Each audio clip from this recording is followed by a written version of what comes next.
ఓం శ్రీ విఘ్నేశ్వరాయ నమః. ఓం నమ శివాయ. సంపూర్ణ కార్తీక మహాపురాణము 2వ రోజు పారాయణము. తృతీయాధ్యాయము. బ్రహ్మర్షి అయిన శ్రీ వశిష్ఠ మహర్షి రాజర్షి అయిన జనకునికి ఇంకా ఇలా చెప్పసాగాడు. రాజా, స్నాన దాన జపతపాలలో దేనిని అయినా ఈ కార్తీక మాసంలో ఏ కొద్దిపాటిగా ఆచరించినప్పటికీ కూడా అది అక్షయమైన ఫలాన్నిస్తుంది.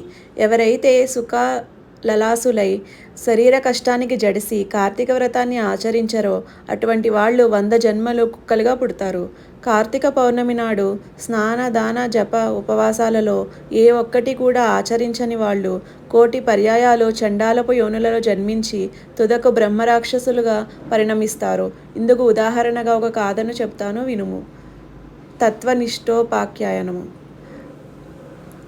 అతి పూర్వకాలంలో ఆంధ్ర దేశంలో తత్వనిష్ఠుడనే బ్రాహ్మణుడు ఉండేవాడు.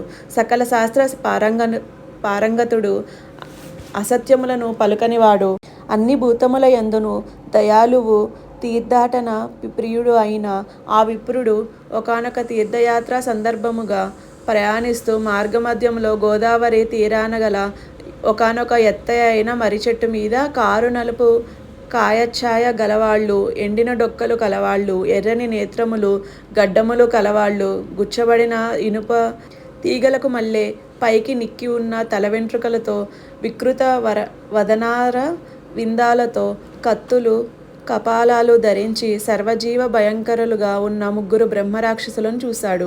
ఆ రాక్షసుల వలన భయము చేత ఆ మర్రి చెట్టు 4 వైపులా కూడా 12 మైళ్ళ దూరంలో ఎక్కడా ప్రాణి సంచారం అనేది ఉండేది కాదు. అటువంటి భయంకర స్వరూపులైన ఆ రాక్షసులను అల్లంత దూరం నుంచే చూసిన తత్వనిష్ఠుడు అదిరిపడ్డాడు. దానితో బాటే ఆ రాక్షసులు కూడా తనను చూడడంతో మరింత భయపడిన వాడై హరిని స్మరించసాగాడు. దేవతలకు లోకాలకు కూడా యజమాని అయిన వాడా, నారాయణ, అవ్యయ, నన్ను కాపాడు. అన్ని రకాల భయాలను అంతము చేసేవాడా, నిన్నే శరణు కోరుతున్న నన్ను రక్షించు. ఓ జగదీశ్వర, నువ్వు తప్ప ఇంకొక దిక్కు ఎరుగని వాడను. నన్ను కాపాడు, రక్షించు అను ఎలుగెత్తి స్మరించుచు రాక్షస భయముతో అక్కడ నుండి పారిపోసాగాడు. అతనిని పట్టి వధించాలనే తలంపుతో ఆ రాక్షస సత్రయము అతని వెనుకనే పరిగెత్తసాగినది. రక్కసుల పౌరునికి చేరువవుతున్న కొద్దీ సాత్వికమైన విప్రతేజస్సు కంటబడడం వలన తెరిపి లేకుండా అతనిచే స్మరింపబడుతూ ఉన్న హరినామము చెవులబడుట వలన వెంటనే వారికి జ్ఞానోదయమైంది. అదే తడవుగా ఆ బాపనికి ఎదురుగా చేరుకొని దండ ప్రణామాలను ఆచరించి అతనికి తమ వలన కీడు కలగబోదని నమ్మబలికి, ఓ బ్రాహ్మణుడా, నీ దర్శనముతో మా పాపాలు నశించిపోయాయి అని పునః నమస్కరించారు. వారి నమ్రతకు కుదుటపడిన హృదయముతో తత్వనిష్ఠుడు, మీరెవరు? చేయరాని పాపములు ఏవేనిని చేయడం వలన ఇలా అయిపోయారు? మీ మాటలు వింటుంటే బుద్ధిమంతుల్లా ఉన్నారు. మరి ఈ వికృత రూపాలేంటి? నాకు వివరంగా చెప్పండి.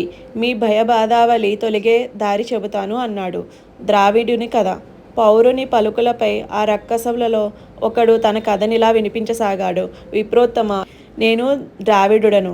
ద్రవిడ దేశమందలి మందరం అనే గ్రామానికి అధికారి అయిన నేను, కులానికి బ్రాహ్మణుడనే అయిన గుణానికి కుటిలుడని, వంచనామయ వచః చమత్కారుడిని అయిన నేను నా కుటుంబ శ్రేయస్సుకై అనేక మంది విప్రుల విత్తాన్ని హరించాను. బంధువులకు బ్రాహ్మణులకు ఏనాడో పట్టడ అన్నమైనా పెట్టి ఎరుగను. నయవంచనలతో బ్రాహ్మణ ధర్మాన్ని అపహరించడం చేత నా కుటుంబము నాతో సహా 7 తరాల వాళ్ళు అధోగతుల పాలైపోయారు.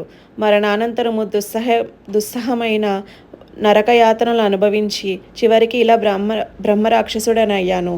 కృపాయత్త చిత్తుడవై నా యుక్తిని చెప్పు అన్నాడు. ఆంధ్రదేశీయుడి కథ. 2వ రాక్షసుడు ఇలా విన్నవించుకోసాగాడు. ఓ పవిత్రుడా, నేను ఆంధ్రుడను. నిత్యము నా తల్లిదండ్రులతో కలహించుచు వారిని దూషించుచు ఉండేవాడిని. నేను నా భార్యాపిల్లలతో మృష్టాన్ని తింటూ తల్లిదండ్రులకు మాత్రం చద్దికూటిని పడవేసేవాడిని. బాంధవ బ్రాహ్మణ కోటికేనాడు ఒక పూటైనా బ్రాహ్మణం భోజనం పెట్టలేదు. విపరీతంగా ధనార్జన చేసి ఆ కావరముతో బ్రతికేవాడిని. నా శరీరము కాలం చేశాక నరకాన పడి ఘోరాతి ఘోరమైన బాధలను అనుభవించి చివరికి ఇక్కడిలా పరిణమించాను. ఆ ద్రవిడునికి వలనే నాకు కూడా ముక్తిని కలిగే దారిని బోధింపుము అని అన్నాడు. పూజారి కథ. అనంతరం 3వ రాక్షసుడు ముందరకు వచ్చి ఇలా మొరపెట్టుకున్నాడు. ఓ సదాచార సంపన్నుడా, నేను ఆంధ్రదేశపు బ్రాహ్మణుడను. విష్ణాలయంలో పూజారిగా ఉండేవాడిని. కాముకుడను, అహంభావిని, కఠిన వచస్కుడిని అయిన నేను భక్తులు స్వామివారికి అర్పించే కైంకర్యాలన్నింటినీ నా వేశ్యలకు అందజేసి విష్ణు సేవలను సక్రమంగా చేయక గర్వముతో తిరిగేవాడిని.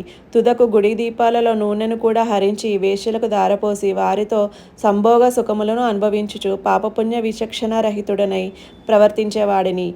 నా దోషాలకు ప్రతిఫలంగా నరకమును చవిచూసి అనంతరం భూమిపై పడి నానావిధ హీనయోనులలోనూ నానా నీచ జన్మలను ఎత్తి కట్టకడకి బెట్టిదనై బ్రహ్మరాక్షసునిగా పరిణమించాను. ఓ సదాయుడా, నన్ను మన్నించి మరలా జన్మించే అవసరం లేకు మోక్షాన్ని పొందే మార్గాన్ని సెలవీయండి అని ప్రార్థించాడు. బ్రహ్మరాక్షసులు ఉత్తమ గతిని పొందుట.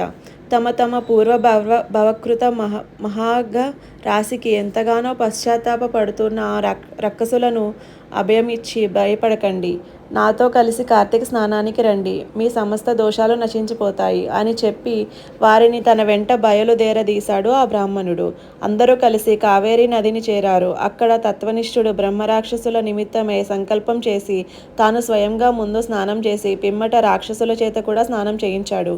అనంతరం అముకానాం బ్రహ్మరాక్షసత్వ నివారణార్థం అస్యాం కావేర్యాం ప్రాతః స్నానం అహం కరిష్యే అనే సంకల్పముతో అతడు విధి విధానముగా స్నానం చేసి తత్ఫలాన్ని బ్రహ్మరాక్షసులకు దారపోయగా వారు విగత దోషులు దివ్యవేషులు అయి తక్షణమే వైకుంఠానికి ప్రయాణమయ్యారు.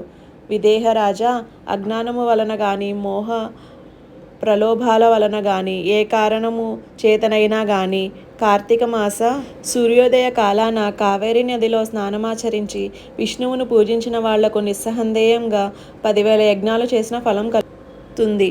అందువల్ల ఏదో ఒక ఉపాయం చేసైనా సరే కార్తీకంలో కావేరీ స్నానం తప్పకుండా చేయాలి.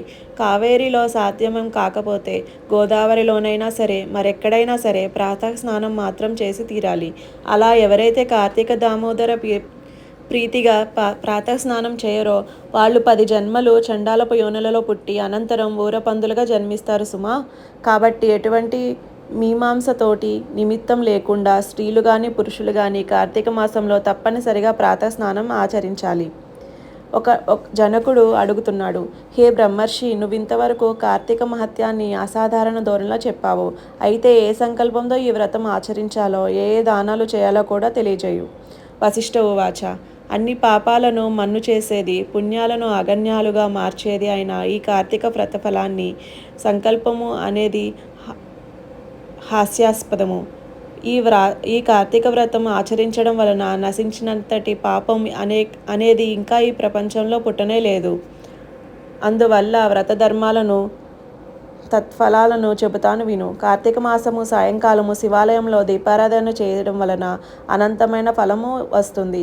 శివాలయ గోపుర ద్వారా శిఖరాలయందు శివలింగ సన్నిధి కానీ దీపారాధన చేయడం వలన అన్ని పాపాలను అంతరించిపోతాయి. ఎవరైతే కార్తీక మాసంలో శివాలయంలో ఆవునేతితో కానీ నువ్వుల నేతితో కానీ నారింజ నూనెలతో కానీ దీపం సమర్పణ చేస్తారో వాళ్ళు ధర్మవేత్తలుగాను అవుతారు. ఆఖరికి ఆముదపు దీపాన్నైనా సరే సమర్పించిన వాళ్ళు అత్యంత పుణ్యవంతులవుతారు. కనీసం కాంక్షతో కానీ నలుగురి నడుమ బడాయి కోసం కానీ దీపాన్ని ఇచ్చే వాళ్ళు కూడా శివప్రియులవుతారు. అందుకు ఉదాహరణగా ఒక చిన్న కథ చెబుతాను విను. కార్తీక దీపారాధన మహిమ. పూర్వము పాంచాల దేశాన్ని పరిపాలించే మహారాజకుడు కుబేరుని మించిన సంపద కూర్చుకొని ఉన్న కుమారులు లేని కారణంగా కృంగిపోయిన వాడై కురంగపానికై తపస్సుకు కూర్చున్నాడు. మధ్యకాలంలో అటుగా వచ్చిన పిప్పులుడనే ముని అతని తపస్సుకు కారణమడిగి తెలుసుకొని, ఓ రాజా, ఈ మాత్రపు కోరికను తపస్సుతో పనిలేదు. కార్తీక మాసంలో శివప్రీతిగా వ్రతమాచరించి బ్రాహ్మణులను దీపారాధన దక్షిణలతో సంతోషపెట్టు. అలా చేస్తే నీకు తప్పక పుత్ర సంతానం కలుగుతుందని చెప్పాడు. ఋషివాక్యమును శిరోధార్యముగా తలచి ఆ పాంచాలుడు తన పట్టణము కార్తీక వ్రతం ఆచరించి శివప్రీతికై బ్రాహ్మణులకు దీపదానములను చేశాడు. తత్ఫలంగా మహారాణి నెలతప్పి యుక్త కాలంలో పురుష శిశు ప్రసవించింది. రాజదంపతులు ఆ శిశువుకి శత్రుజిత్తు అని పేరు పెట్టారు. శత్రుజిత్తుని కథ. ఆ శత్రుజిత్తు దినదిన ప్రవర్ధమానుడై పెరిగి యువకుడై వీరుడై వేశ్యాంగనాలోలుడై అప్పటికీ తృప్తి చెందక పరస్త్రీరక్తుడై యుక్తాయుక్త విచక్షణ నాస్తికుడై శాస్త్రధిక్కారి అయి వర్ణసంకర కారకుడై హితవు చెప్పవచ్చిన వారిని చంపుతానని బెదిరించుచు స్వేచ్ఛాచారి అయి ప్రవర్తించసాగాడు. అటువంటి సందర్భంలో సౌందర్య రాశి సింహమధ్యమ అరటి దోనెల వంటి తొడలు గలది, పెద్ద పెద్ద పిరుదులు కుచాలు కన్నులు గలది, చిలుక వలె చక్కటి పలుకులు గలది అయిన ఒక బ్రాహ్మణ పత్ని తారసిల్లింది. శత్రుజిత్తు ఆమె పట్ల మోహితుడయ్యాడు. అనుపమాన సౌందర్య శౌర్య తేజో విరాజితుడైన యువరాజు పట్ల ఆ బాపనిది కూడా మోజుపడినది. తత్కారణముగా ఆమె రోజు రాత్రి తన భర్త నిద్రపోగానే సంకేత స్థలంలో రాజకుమారుని కలిసి సురత క్రీడలలో సుఖించేది. రంకు బొంకు దాగవు గదా. ఏదో ఒక విధంగా ఈ సంగతి ఆ బాపని దాని భర్తకు తెలిసిపోయినది. అది మొదలు అతనొక కత్తిని ధరించి ఈ రంకు జంటను ప్రత్యక్షంగా చూసి వారి గొంతు ఉత్తరించాలని తిరుగుతున్నాడు. మహాకాముకురాలైన జారిని గాని ఆ శత్రుజిత్తుని గాని ఈ సంగతి ఎరుగరు. రోజులిలా గడుస్తూ ఉండగా ఒకానొక కార్తీక పౌర్ణమి సోమవారం నాడు రాత్రి ఆ కాముకులు తమ సురత క్రీడలకై ఒకానొక శిథిల శివాలయాన్ని సంకేత స్థానముగా ఎంచుకున్నారు. అపరరాత్రి వేళ వాళ్ళు అక్కడ కలుసుకున్నారు. గర్భగుడిలో అంతా చీకటిగా ఉంది. ఆ బాపనిది తన చీర చెంగు చింపి వ్రత్తిని చేసింది. రాజకుమారుడు ఎక్కడి నుంచో ఆముదము తెచ్చాడు. ఇద్దరు కలిసి అక్కడి ఖాళీ ప్రమిదలో ఆ రెండిటిని జోడించి దీపం పెట్టారు. ఆ దీపపు వెలుగులో ఒకరి అందాలొకరు చూసుకుంటూ సంభోగంలో లీలమయ్యారు. ఈ విషయాన్ని ఆ బాపన దాని మొగుడు ఎలాగో తెలుసుకున్నాడు. కత్తి పట్టుకొని వచ్చాడు. ముందుగా శత్రుజిత్తుని, అనంతరం తన భార్యను తెగనరికి తాను కూడా అదే కత్తితో పొడుచుకొని ఆత్మహత్య చేసుకున్నాడు. ఆ విధంగా వాళ్ళు ముగ్గురు ఆ రాత్రికి అక్కడికక్కడే విగతజీవులుగా కాగానే పాశహస్తులైన యమదూతలు, పవిత్రాత్ములైన శివదూతలు ఒకేసారి అక్కడికి చేరారు. శివదూతలు రాజకుమారుడిని రంకులాడిని తమ విమానంలో కైలాసానికి తీసుకుపోసాగారు. యమదూతలు అమాయకపు బాపడిని తమతో నరకము వైపు లాగుకొని పోసాగారు.